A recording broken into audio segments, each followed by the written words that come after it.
All right, so this is chapter 28, Antitrust Law. There's the little things out of the book, the things they want you to learn during this chapter, and you can read them or whatever. All right, so here's the historical background in a nutshell. Most businesses prior to the Civil War were relatively small and local in nature. That's because transporting stuff just wasn't easy, okay? And the companies that did exist, the corporations that did exist, were granted these federal or state charters to do business. Remember, we talked about like the East India Trading Company from England. They were given this charter from the state to be able to, in essence, to have the sole rights to do all trading with the East Indies or whatever. And that's more what a corporation or was. But during the Civil War, I don't know if you guys know this, but wars demand tons of resources, okay? And a civil war where you have two sides in the same country fighting, well, guess who's supplying all those resources? In some cases, the same people supplying both sides of the war, which is a little iffy, right? So these companies had to start to develop this ability to deliver goods and services over, and not just their local area, but to all of the fronts of the war. And so they had to develop this capacity, railroad capacity and others to get goods in all these different places. And they started realizing, whoa, if we could leverage this size and this huge customer base now, we could really make some real money, okay? So as those arose, people started getting uncomfortable with the fact that these big companies were squashing the competition made by little companies, and the little guy had zero chance to be competitive. So there's four main laws. You can see the big one right after the Civil War, 1890, the Sherman Antitrust Act, and we'll talk about each of them. Then the Clayton Act and the FTC Act, 1914, and then right during the Great Depression, at the tail end there, the Robinson-Patman Act, and we'll talk about each of them. So the Sherman Act of 1890, I thought it would be best to just share a couple quotes straight out of it to give you a sense of how broad this act was, meaning they wrote this law that instead of being specific, like you can't do this, you can't do this, they just like made this big general statement and that's the law and left it to the courts to decide where it goes, okay? So every contract combination in the form of trusts or otherwise, or conspiracy in restraint of trade or commerce among the several states or with foreign nations is declared to be illegal. So pretty much any business relationship that restrains trade or commerce among the several states or with foreign nations is illegal. In 1911, the U.S. Supreme Court had a ruling that limited this to unreasonable restraints of trade, meaning some restraints of trade are normal and reasonable in the course of business. Like someone argued, hey, if you sell your stuff to somebody else, that means I'll never get to buy that stuff, so you've restrained trade. And they had to say, okay, that's ridiculous. And so I don't want you to restart. Computer. Is there a way for me to just miss that? So in 1911, the Supreme Court said only unreasonable restraints on trade. But that's still really broad, right? Like, so now anytime someone does something and somebody says, hey, I think that's restraining my ability to trade, the courts have to look at it and say, is that unreasonable? By today, there's been a lot of case law. So there's a great deal of common law there that makes certain things, like I said, like per se illegal. Like everybody just recognizes you can't do that. And other things are still iffy and have to be adjudicated more. Then the other statement in there is every person who shall monopolize or attempt to monopolize or combine or conspire with any other person or persons to monopolize any part of the trade or commerce among the several states or with foreign nations shall be deemed guilty of a misdemeanor. And then in 1976, so you're talking almost 100 years later, Congress actually changed it, did an amendment to the law that said, no, that's a felony. It's a more serious crime than what they originally intended. Okay, so this prohibits restraint of trade and monopolization, which monopolization is a form of restraining trade, right? Limiting the market in some way. So that's the nature of the Sherman Act, are these kind of broad sweeping pronouncements that certain activities are illegal without a lot of detail as to the how or the why or the what. So 24 years later, they said that they actually didn't even try, this is in your book, it says this, they didn't even try to really enforce this until about 15 years after it was passed, because nobody really knew how to, right? Because it was like, so as they started, so that would be about 1905, as they started trying to enforce it, and there were lots of court challenges, then by 1914 they passed additional acts to kind of plug some of the holes they were finding in the Sherman Act because it was so broadly worded. So the Clayton Act gives some more specific things, 4 specific things. So it is illegal to discriminate in prices charged different purchasers of the same commodity. So I can't sell it to you for one price and sell it to you for another price for no reason. If I have a reason, I can perhaps have a defense. Like maybe you're further away and I have to deliver it to further away, so there's a real cost difference in me getting it to you. That's a legitimate reason. Yeah. That's illegal.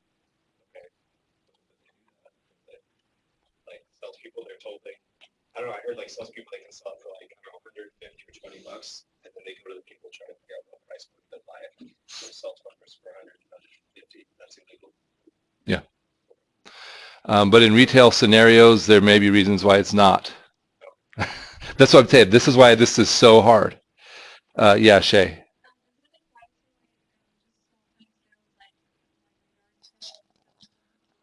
Yeah, so it does not apply to non-merchant sales. In other words, and probably not going to apply to some small business that's doing business in some regional market. I mean, it could, but the federal government doesn't have time to chase you down. So usually this is on the large scale. So this is usually like producers selling to wholesalers or wholesalers selling to retailers. But like, I suppose it could happen on the retail level, but it would have to be something really pervasive before it really drew the attention of anybody. 2, conditioning the sale of one commodity on the purchasers refraining from using or dealing in commodities of the seller's competitors. So that'd be like Coca-Cola saying to a grocery store, we're not going to sell Coke to you unless you agree not to sell Pepsi products. What's interesting about this is they somehow get away with that when it comes to restaurant contracts. Have you ever noticed most restaurants either have Coke products or Pepsi products, right? So they're able to somehow agree to something that works. On one hand, that seems like fair competition, right? You go to this person and say, hey, we want to sell our product through you, but not if you're selling our competitor's product. My wife doesn't want to do face painting at the fair if the fair is going to put 4 face painters in there. She wants to say, she wants to know she's going to be the only face painter at the fair. And they can do that at like a fair. But at some point, it can become anti-competitive to the point where it's a problem. And so a lot of these things are not, this is illegal because it's stated specifically in the statute, but how that's exercised is still up to the courts. This is why this is such muddy ground for any individual to try to say, so can I do this? Any one little thing you ask, the answer is like, it depends. All right. 3, acquiring the stock of a competing corporation. Because the original language did not prohibit various types of acquisitions and mergers that had grown up with modern corporate law and finance, Congress amended this section in 1950 to extend its prohibition to a wide variety of acquisitions and mergers. So again, it's not fully prohibited that you would buy up a competitor, but there's requirements that have to do with, say, public disclosure, like, hey, we are a shareholder in this company, or things like that. And if they're a direct competitor, you can't, unless you're actually trying to buy them out. Like, there's all these tons of rules, okay? 4, membership by a single person on more than one corporate board of directors if the companies are or were competitors. So one thing they would do is they would get, in essence, the same board of directors for 2 different companies that were competitors, and then that would help them fix the prices, and make sure they didn't compete against each other in certain areas, which in essence made them the same corporation. So the intent of the Clayton Act is to say, hey, you big companies who pretend you're individuals, but you're really acting in concert like a single big corporation, that's not cool. You can't do that, okay? Because that hurts the consumer. That's the intent behind all of this. This is or unfair trade practices. So one part's unfair, the other part is sort of the trust busting idea. Because in essence, what the companies would do is when they said, hey, your corporation can't have a monopoly, they say, okay, we won't. And then they'd get with their competitors and make a deal to not compete in certain areas, which in essence gave them the power of a monopoly anyway. Or they would actually create a trust so that all these different corporations would be independent corporations, but they'd all be members of this trust who had a single set of trustees that were now working in concert to control the whole market. So that's what the intent of all these laws. Okay. The Federal Trade Commission Act, the book doesn't go into it, but it's an enabling act. Remember we learned about enabling acts? It created an agency of the federal government called the Federal Trade Commission, who had the authority to start to go after these sorts of things. Remember we said they had a hard time knowing how to enforce it, so they created an agency. But the act itself, again, is like super broadly worded, and all it really does is it prohibits, quote, unfair methods or competition in commerce and unfair or deceptive acts or practices in commerce. And you're like, can you give me a bit of detail, please, sir? I mean, there's more to it than that, but that's in essence what it says. Don't be unfair. I've tried that with my kids, right? Like when you have an older brother playing a game with his little brother and you're like, be fair. Yeah, that works. Right. Finally, the Robinson-Patman Act, 1936. Again, it's this one. If you read in the book, it says that the big complaint about it is that people feel like it was made like through what we'd call cut and paste nowadays. You know, or like people were just taking ideas from here and there and like threw them all into this law. And like, so what's interesting is the government that has to apply it, they don't like it. They try to use other laws when they can. And the businesses that have to be subject to it, they hate it too. So everybody hates this law. In fact, the Justice Department has pretty much stopped going after people for violations of Robinson-Patman. Only the Federal Trade Commission still actually does that. So other than that, I mean, generally speaking anyway. So it makes it illegal to sell products for different prices to different sellers under certain conditions. Right? I mean, just the one sentence explanation of it's confusing. The conditions are that they have to be simultaneous sales. So if I sell the same thing to you and you within a week of each other, that's considered simultaneous. It should be the same price unless there's some reason why it's not. So, but if I sell it to you and then 4 months later I sell it to Denny, right then could be enough to say, well, things are different in 4 months. It only applies to sales of commodities, so tangible physical goods. And it has to be goods of like grade and quality. So if I sell you, anybody ever heard of Levi's Signature Series? That's the Levi's they sell at like Walmart. If you like buy a pair of like 501s and a pair of Signature Series and just feel the thickness of the material, there's a difference in the quality of the make. So they produce a cheaper product for selling in cheaper venues. That's totally fine. Why? Because it's not the same quality and grade. So we can sell the cheap ones to you and then sell the more expensive ones to you. And then, you know, what they're trying to do there is leverage the fact that their name Levi has some expectation of quality. And so people might, you know, buy them. But the Levi Signature Series quality is probably in line with, you know, Faded Glory or whatever. Isn't that the Walmart brand? I think that's what it's called. You know, which are fine for most of us. Like, I just need pants that cover me up, right? I'm good. So the defenses are what's called cost justification, the idea that I sold it to you for more than for her because there were actual cost differences between selling them to the two of you, or what's called meeting competition. Like maybe you're in a different market than she's at, and that market's more competitive, so we lowered the price a little bit to meet competition there, because that is actually good for the consumer, right, if we have to meet competition. So those are defenses. So there's Robinson-Patman. Again, I'm not trying to make you an expert in these laws. I'm trying to give you a sense of what they're about. Yeah. So the competition would be like at matching. Yeah. At the retail level. Yeah. Yeah. Right. Like Walmart, if you can take an ad of another company in there, I don't know if they do that anymore. They used to. They don't anymore. They would match it. All right. So there's kind of 4 ways these antitrust laws can be brought up so that they can be enforced. The first is the U.S. Department of Justice, okay, may bring civil actions to enjoin violations. First of all, does anybody know what the word enjoin means? Legal term? Yeah, you have a guess? No, that's conjoin, but that's a good guess. No, that was a good guess. So to enjoin actually means to through legal means force the stopping of certain behavior. It's weird that the word enjoin, E-N-J-O-I-N, if the judge, the noun version of it is injunction. I don't know why. It's not an enjoinder or something. It's an injunction, and that's spelled with an I. You gotta love Latinate terms, right?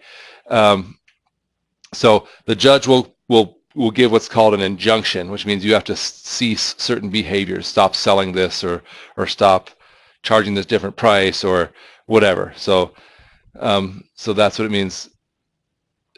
So number 1 can be brought by the U.S. Department of Justice. Number 2, the Federal Trade Commission can hear cases under the APA.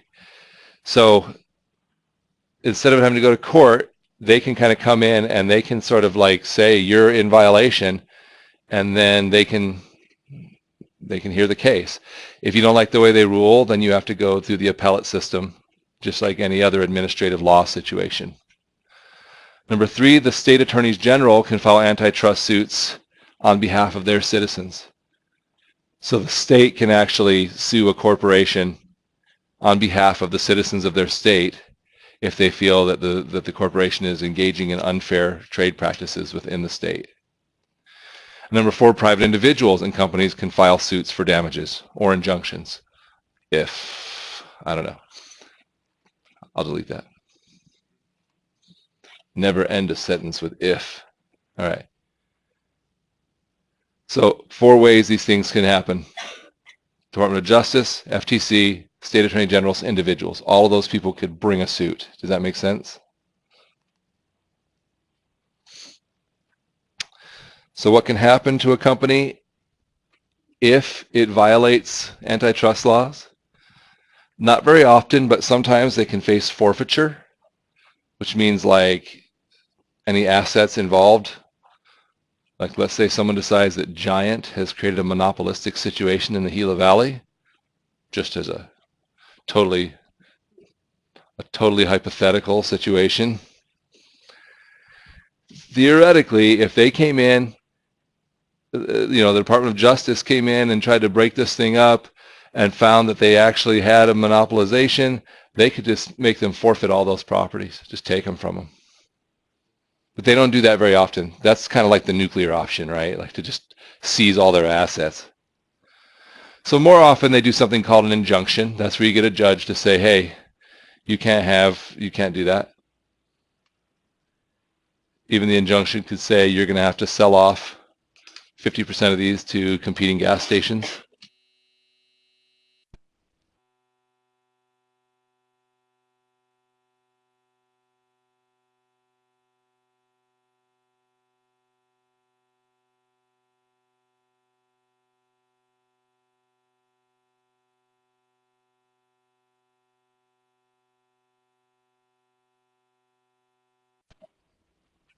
Sorry, guys. I forget when I plug this in, it automatically connects to my phone, and then like a phone call's coming in, and so in my ear, it's like, do you want to answer or ignore? And you can't hear that, but it's very distracting. So I'll turn off the Bluetooth on my phone.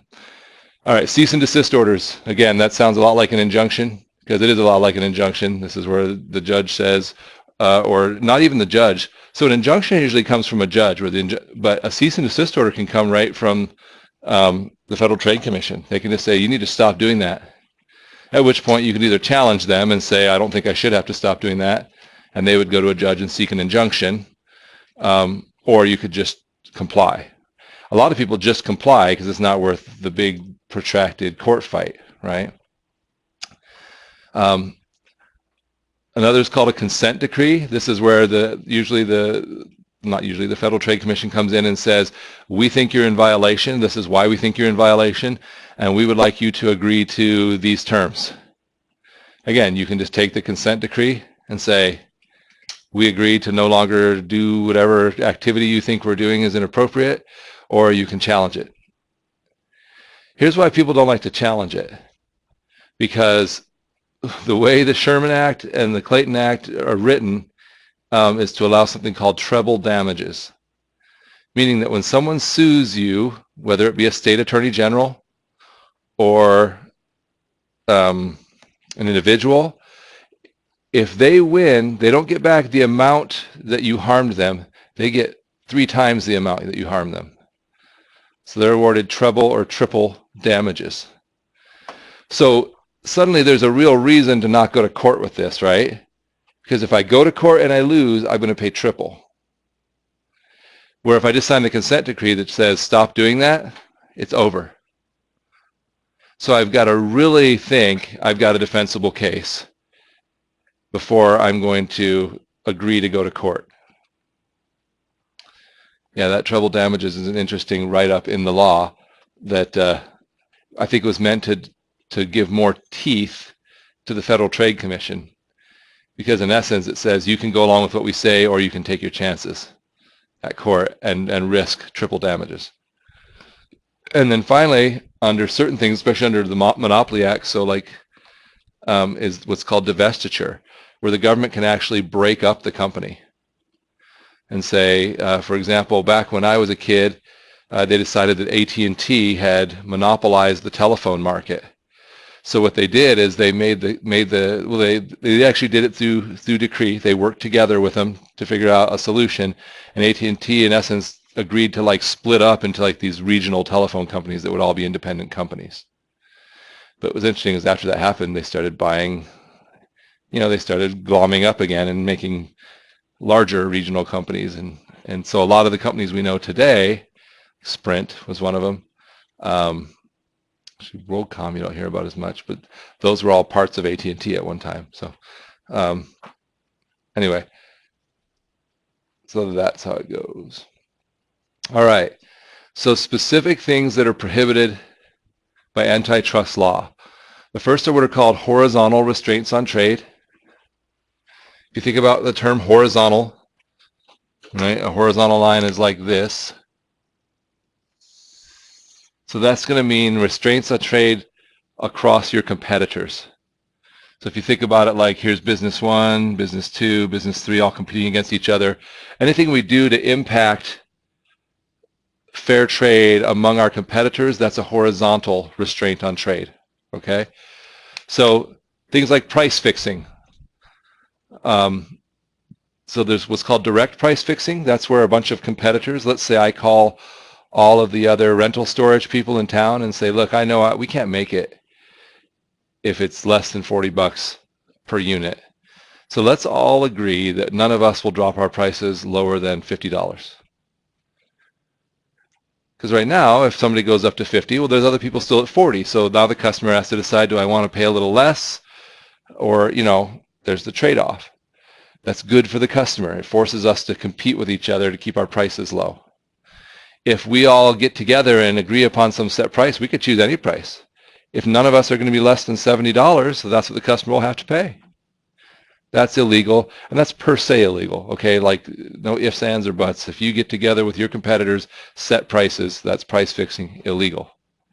And you can kind of see why. That's kind of, again, that's a bunch of companies acting in concert as if they were to monopolize a market, okay? There's also, this has been found in certain instances, exchanging price information can be illegal. So if I call my competitor and say, hey, what are you charging on this? And he says, oh, I'm charging this. That's probably not illegal. Because you know what I could do? I could just call and pose as a customer and say, excuse me, Sonny, what do you charge for this? And that's my old lady voice. My grandma didn't appreciate it. And they tell me the price. And so, probably your general retail prices are kind of public knowledge. But one of the court cases it talks about in the book is where you had, say, a bunch of companies in a region who all became part of like a trade group, which is legal. It's, there's that for storage people, that we all get together and share kind of like provisions we have in our contracts and things like that. And like, that's not crazy. But as part of their trade group, they all agreed to report their sales figures and their sales price figures and all this data to one another that they then used for setting their prices. But it was not set by the group. It was like a free choice to be part of it. So they sort of created this price fixing scenario, but did it on a more voluntary basis, thinking, it's not like we're trying to direct everybody's prices. We're just saying, hey, everybody, this is the price everyone's selling at. And see, this is the one where like we maximize volume. So, and the government said, no, that's still price fixing. Okay. Controlling output. Let's all agree that we won't produce any more than this amount of the product, because ultimately what does that do? Impacts the amount of supply and demand, which impacts the cost to the customer. And regulating competitive methods, meaning a group of people get together and say, let's all agree we'll compete in this way, but we won't compete in this way. Okay, so those are all forms of price fixing. Then there's also what they call non-price restraints, like allocating territories. Let's agree you don't sell past this boundary and I won't sell past this boundary. Because what that does is it takes what should be competitive and turns it into little mini monopolies, right? Exclusionary agreements, same idea. Let's agree that we're going to have some special things for this group of us, but we're not going to allow others into the group. A good example is, I'm trying to think, certain like third-party companies, let's say like organic, they'll come up with some criteria you have to meet in order to, get the label organic or whatever put on your product. So as long as that criteria is fair and open to everyone, that's fine. But if we start to have a list of criteria, but we're not going to let your company be certified organic because we see you as a competitor to us and we don't like that, like maybe the other members of the organic community are saying we don't like that company because they're bigger and stronger than us, but not because their product doesn't meet the standard, and you start to exclude one group from getting some sort of treatment that could affect their sales, that becomes anti-competitive. Okay. Again, if you exclude them on the basis that they don't meet the criteria, and they really don't, that's fine. But if you exclude them on the basis that we don't want to have to compete with them in this market. The hard thing with like organic is then you'll just have someone else who will create their own standards and they'll certify you organic, right? And organic is actually probably more solid now than it used to be, but there's still lots of things that, what does it mean to be GMO free, or what does it mean? But all those things could provide a competitive advantage in some markets. Okay. And then finally, boycotts. This is where you have like a group of businesses, let's say wholesalers, who refuse to sell to certain retailers, and they do it on a group basis and for no real reason. Again, can a wholesaler say, I'm not going to sell to your business, Elizabeth, because I don't like your business practices? For sure, they can do that. But they can't say, hey, let's all of us not sell to her to drive her out of business because she's actually undercutting us in the market. That's when it becomes a problem. So for most of these, if they're not per se illegal, then it comes down to intent and actual damage, or at least intent to cause actual damage. And that's not always easy to figure out. That's why the courts have grappled with this for 100 years, right? More than 100 years. Vertical restraints on trade. So now we're talking about relationships between wholesalers, producers, and retailers. A producer to the wholesaler to the retailer. So if we attempt to engage in anti-competitive practices through the vertical line, those are vertical restraints of trade. They include things like resale price maintenance, which means me saying, I'm not going to sell this product to you unless you guarantee to not sell it for less than this to your customers? Can we give you a manufacturer's suggested retail price? We can do that. But can we refuse to do business with you if you're willing to sell it for super cheap? Maybe. Depends on the situation. All right. But not really. Exclusive dealing and tying arrangements.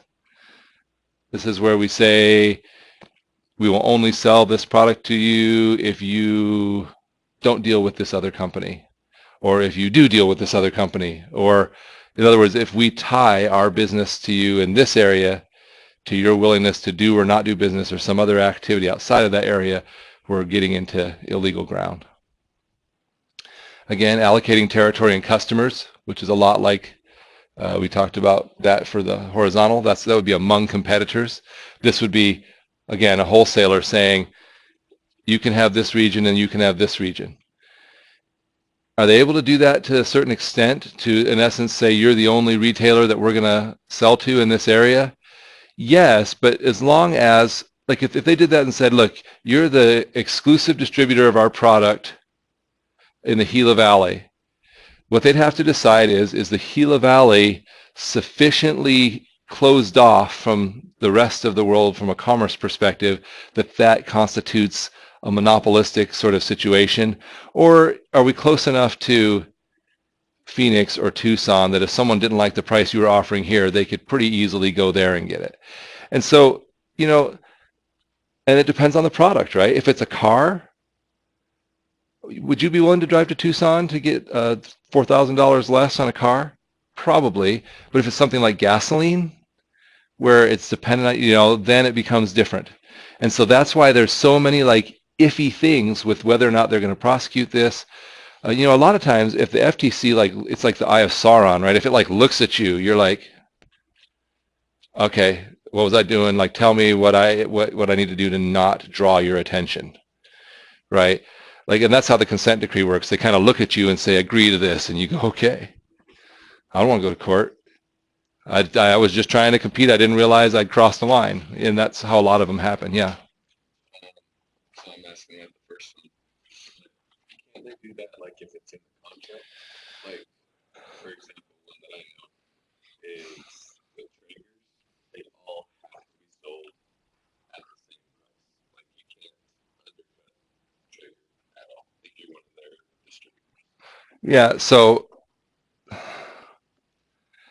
yeah, certainly there's some degree of control where the manufacturer says, hey, we're going to have a website and we're going to sell our stuff direct to customers and we're going to sell it at this price, and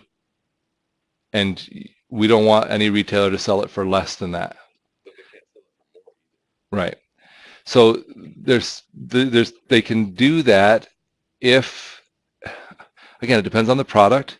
Is this a product that's like a good that's necessary for people to live off of, or is it a purely a luxury thing, like a Traeger? I mean, honestly, nobody needs a Traeger.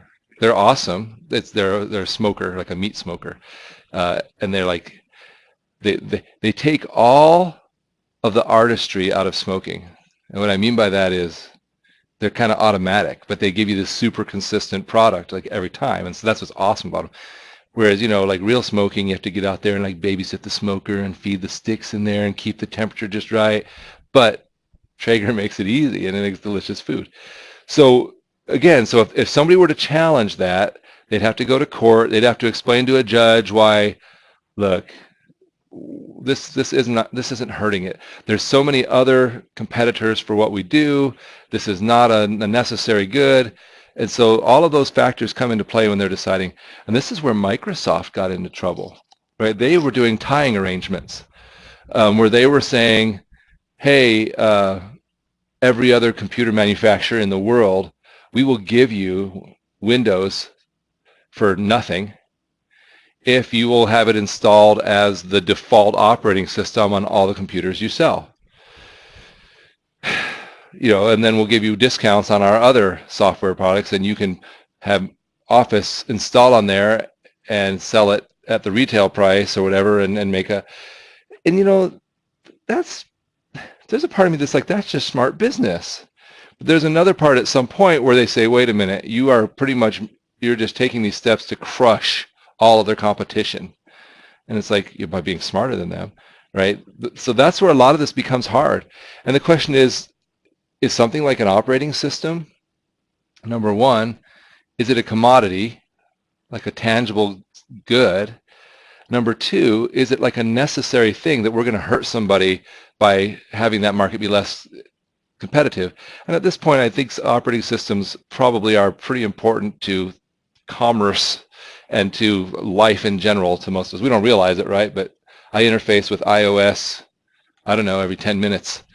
I interface with Windows all day, every day. And so that market being less competitive could be harmful. And this is why this law is so vague and so difficult, because it's all over the map, and it's all built on still evolving common law, where they have to look at the merits of a case and decide, does this create an anti-competitive environment that's harmful to consumers or not? How was that for dodging your question by saying a bunch of stuff that never really answered you? All right. Yeah. All right. So these are exemptions from U.S. antitrust law. Some industries are regulated industries, meaning they fall under the auspices of other federal regulatory agencies. And if they fall under those, then in essence they say the Justice Department and the Federal Trade Commission are going to back off and let that regulatory agency decide how competition should work within that industry. A good example might be like the airline industry. Okay, probably not ever going to see any action under FTC, but the U.S. Aviation Administration is going to regulate competition within that. So that's one way businesses are exempt from antitrust law, is if they're in a regulated industry. Second, organized labor was specifically written into, I think it was the Clayton Act, as saying that, hey, when laborers or employees, when they band together and demand higher wages, that's not the same as other anti-competitive behavior. Even though if you think about it, say you take a labor pool that's, say, a talent-oriented labor pool, like the Brotherhood of, the IBEW, International Brotherhood of Electrical Workers, right? These are people that have had a certain amount of training to reach the journeyman status. If you, in essence, say, we're going to dry up the whole market of these unless you pay us this much money, is that not a form of price control? Sure it is. But even I don't think they would fall under any of the acts anyway, because that's probably not a commodity. But I believe it was the Clayton Act. I'd have to double check the book. But they actually specifically said organized labor does not fall under this law, that people have a right to demand what they want for their labor, and they can band together to do it. Third, insurance companies. I don't know why they have it as a separate thing, because really it's a regulated industry. Okay, but they're, again, specifically exempt, which think about the situation we're in with insurance companies right now. Maybe this is something that needs to be looked at. State action, meaning if the state, one of the 50 states, is going to take action at the state level, that could have precedence and could exempt U.S. antitrust law, because it's going to go to the state law on certain things. Group solicitation of government. So if, say, a trade or industry group all get together and they solicit the government to say, lower the cost of, let's see, I'm trying to think of a good example. All the cotton producers get together and ask the state to lower the cost of water permits or something like that. Again, that's not prohibited. It's reasonable for industry to go to the government and say, look, the regulation is onerous on this and it's killing our ability to do business, and we'd like for you to change the law. They're not going to get in trouble for trying to be anti-competitive in some way. They can band together in that way. They just can't band together to set or fix prices or do things that are anti-competitive. And then this is a weird one. Baseball, just baseball. I forget the year, But at some point, they were looking at baseball as being anti-competitive. They try to keep other, all pro sports leagues want their league to be the league. And Major League Baseball was able to successfully petition the government and be specifically written into one of these acts as not a, how do they put it? Like they're saying baseball is like a non-commerce activity. And you're like, bull crap, right? Like it's all about money. But so they're specifically exempt from U.S. antitrust laws, just professional baseball, not any of the other pro sports. I thought that was interesting. Another mark of the era in which these laws were made, that's why I'm thinking it's Robinson-Patman or something around the Babe Ruth era, where it was like, well, baseball shouldn't have to follow rules. It's America's pastime. And, we have baseball teams right now that are publicly traded companies. I mean, they're that big that there's a couple that are publicly traded. All right. One more slide. Monopolies, or what they call concentrations of market power. Maybe two more slides. I'm doing my best, people. So this is the power to control market prices or exclude competition. A couple things they've got to figure out if there really is a monopoly is, first of all, what are the relevant markets? Is it a product-based market? Or is it a geographic market? Or is it both? Okay. Because you could own a whole product-based market, meaning, I have control of all of the railroads, or I have control of all of the oil. Or it could be a geographic market, like I have control of everything in this geographic location. That's why I brought up Giant, right? I mean, there's only like 2 competitors, and the one is like drying up and dying. Doc's over there is like nothing left. And then there's a couple independent stores like Joby's. I think Mount Graham Market stopped selling gas now. So you're down to a couple, right? And at some point, someone might have to say, did they have a unfair, unreasonable thing going on here?